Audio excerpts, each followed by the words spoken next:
নমস্কাৰ, মই সুৰেশ ছেত্ৰী।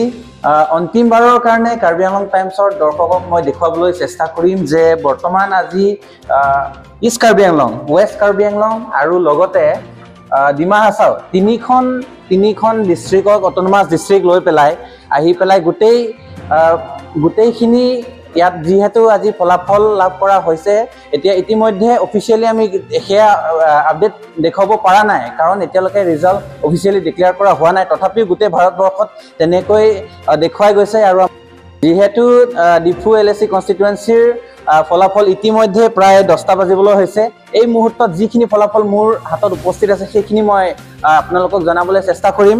বৰ্তমান হৈছে অমৰ সিং টিছ, তেখেতে ভোট লাভ কৰিছে 3,34,620। দ্বিতীয় স্থানত আছে জে কাঠাৰ, তেখেতে ভোট লাভ কৰিছে 1,87,017।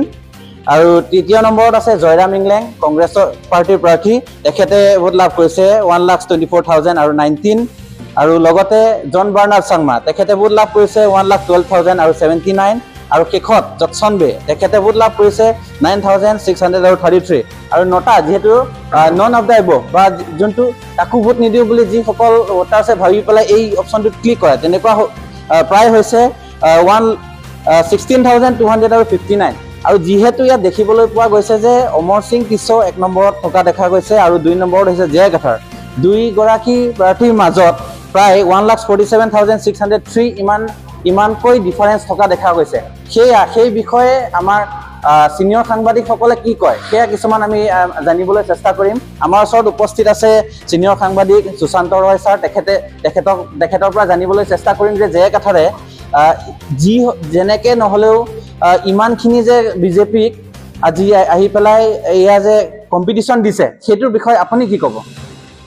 জে কাঠাৰ নিশ্চয় ভাল কণ্টেষ্ট কৰিছে আৰু বিজেপিৰ নিচিনা এটা অৰ্গেনাইজ পাৰ্টি যাৰ লগত চেলেঞ্জ কৰি ইমানখিনি ভোট পোৱাটো বহুত ডাঙৰ কথা।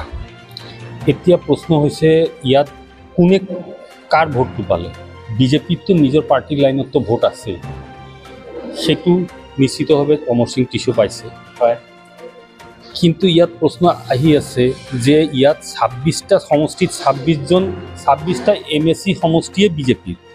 ইভেন কি ইয়াত এটা ৱাৰ্ড কমিশ্যনাৰো নাই, মানে কোনো টাউন কমিটি বা মিউনিচিপালিটিত যোন মানে নন বিজেপি।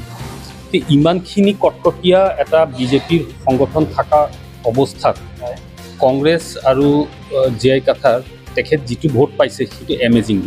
দুইজনৰে ৰেজাল্ট খুবেই সাংঘাতিক ভাল। কিন্তু ইয়াত এটা কথা মনত ৰাখিব লাগিব, নেশ্যনেল লেভেলত বিজেপিৰ এইবাৰৰ ফলাফল মোটেও সন্তোষজনক নহয়। সেইটো ট্ৰেণ্ডটো ইয়াতো দেখা গৈছে। যদিও ইয়াত কেণ্ডিডেট জিকিছে, কিন্তু এইটো বুজা গৈ আছে যে ট্ৰাইবেল বেল্টত ভালেমান বিজেপি ভোট পোৱা নাই। যিখিনি দেখা গৈ আছে এতিয়ালৈকে ট্ৰেণ্ড মতে নন ট্ৰাইবেল এৰিয়াৰ পৰাই বিজেপি মেক্সিমাম ভোট পাইছে। আৰু ভোট এতিয়া বেছি কাউণ্ট হ'বলগীয়া নাই আৰু মাৰ্জিনটো সেই তেনেকৈ থাকি যাব, যেনেকৈ আপুনি কৈছে অলপ আগত। কিন্তু কাৰণটো এইটোৱে, নিশ্চয় বিজেপিৰ যিটো নেশ্যনেল এজেণ্ডা, সেই নেশ্যনেল এজেণ্ডাটো কাৰ্বি আংলঙত চব জেগাত কাম দিয়া নাই। যদিও বা চবে কয় যে এটা হোমোজেনুৱাছ এজেণ্ডাত কাম কৰিলে যেনেকুৱা কাম হ'ব লাগে সেইটো হোৱা নাই। ইয়াত টেইলৰ মেড চলিউশ্যন লাগিব, কাৰণ সেইটো ট্ৰাইবেল এৰিয়া আৰু ইয়াৰ প্ৰব্লেমটো হৈছে গৈ পিকুলিয়াৰ প্ৰব্লেম। এইটো আপোনাৰ নেশ্যনেল লেভেলৰ লগত মিলি নাযায়। সেইটোৱে বিজেপিৰ প্ৰয়োজন হ'ব নিজক পৰ্যবেক্ষণ কৰা, ক'ত ভুল কৰিলে, কেলৈ ইয়াত ট্ৰেইলৰ মেড চলিউশ্যন দিব পৰা নাই। মই এই মুহূৰ্তত এইখিনিয়ে ক'ব পাৰোঁ। হয়, তেখেতলৈ বহুত বহুত ধন্যবাদ থাকিল জ্যেষ্ঠ সাংবাদিক সুশান্ত ৰয় ছাৰলৈ। আৰু ইতিমধ্যে মোৰ ওচৰত আৰু এজন সাংবাদিক উপস্থিত আছে, তেখেতৰ পৰা মতামত আমি জানিবলৈ চেষ্টা কৰিম।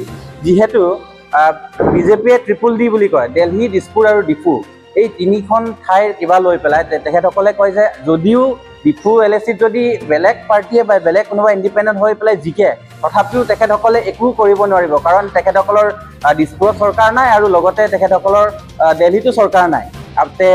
সেই বিষয়ে আপুনি কি ভাবে? যদি জে কাঠাৰ জিকিলেহেঁতেন তেনেহ'লে আপুনি কি ভাবে তেখেতে কি ইমপ্লিমেণ্ট কৰিব বা কাৰ্বি আংলঙৰ বাসী ৰাইজক তেখেতে কি দিবলৈ পাৰে? আপুনি কি ভাবে এই বিষয়ে? ৰিজাল্টটো দেখিছে চবে আৰু তেখেতে ছেকেণ্ড পজিশ্যন লৈছে, ভাল এটা ফাইট দিছে। আৰু যদি আজি কংগ্ৰেছ খেলিলেহেঁতেন তেনে তেখেতৰ তাত আৰু 1,20,000 ভোট আহি যায়, almost equal to the winner. যদি এনেকৈ হ'লেহেঁতেন আৰু জিকিলেহেঁতেন, ডেম'ক্ৰেচিতে যোনে জিকিব he has right to speak in parliament, ঠিক আছে না? কাৰণ গোটেই ইণ্ডিয়াত ছিংগল পাৰ্টি কেণ্ডিডেট থকা পাৰ্টি বহুতকেইটা আছে।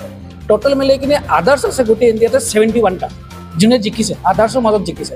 তো সিহঁতেতো নিজৰ নিজৰ বস্তুটোৱে ৰিপ্ৰেজেণ্ট কৰি আছে। তো এইটো দিনত যদি ইয়াত হ'লেহেঁতেন, আই এম ভেৰি ৱেল মানে ডেম'ক্ৰেচিতে তেখেতক কথাটো ক'ব পাৰিলেহেঁতেন পাৰ্লিয়ামেণ্টত, তেখেতৰতো ৰাইট আছে। মানে তেখেতে এটা সুযোগ পালেহেঁতেন বুলি ক'ব বিচাৰিছে ন? Exactly. যিহেতু আমাৰ ডিফুৰ জ্যেষ্ঠ সাংবাদিকসকলক কিছু কথা ক'লে আমাৰ ৰাইজক, মোৰ কাৰ্বি আংলং টাইমছৰ দৰ্শকক, সেয়ে আজি ইমানতে আমি সমাপ্ত কৰিবলৈ ওলাইছোঁ। আপোনালোকে চাই থকাৰ বাবে বহুত বহুত ধন্যবাদ। আৰু পুনৰ এনেধৰণৰ চাবলৈ কাৰণে আমাৰ চেনেলটো ছাবস্ক্ৰাইব কৰক, কাৰ্বি আংলং টাইমছ, আৰু লগতে ফেচবুকতো লাইক কৰক। আৰু মোৰ নাম সুৰজিত চেত্ৰী, মই আজি এংকৰিং কৰিছোঁ, আৰু মোৰ লগত কেমেৰামেন উপস্থিত আছে গণেশ্বৰ টিমম। ধন্যবাদ।